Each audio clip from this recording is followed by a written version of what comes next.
Well, one question I have about that is, so say a Christian says, I acknowledge the creational reality that God created us male and female. Right. I acknowledge that that's good. But I want to, out of love for my neighbor, use the pronouns that they prefer. And so I have a friend that was born a male, is now identifying as a female. Out of love for them, should I use the feminine pronoun for them? That's like saying, I believe that God made sugar and that sugar is good. And yet, out of love for my neighbor, I want to let him put cyanide in his coffee if he calls it sugar. It's a very striking analogy. You don't, out of love for your neighbor, refuse to tell him at 2 a.m. that his house is on fire. Love for your neighbor means speaking the truth to your neighbor. So what happens is people say, because I want to be nice. They value being nice over being true.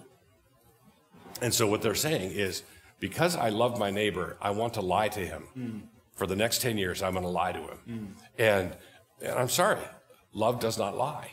Right? If you want to say, I love him and therefore I will tell him lies, what you're actually saying is I love myself, and if I tell him the truth, I'm going to be in trouble.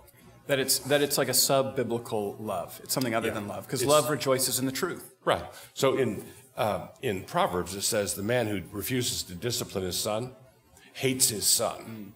But the Bible there is talking about the impact of the father's actions, not necessarily the emotion that drove him to refuse to discipline his son.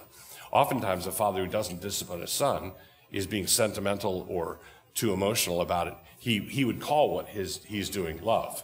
But the Bible says it translates into hate, right? The one who doesn't discipline his son hates his son, regardless of how he feels about it emotionally.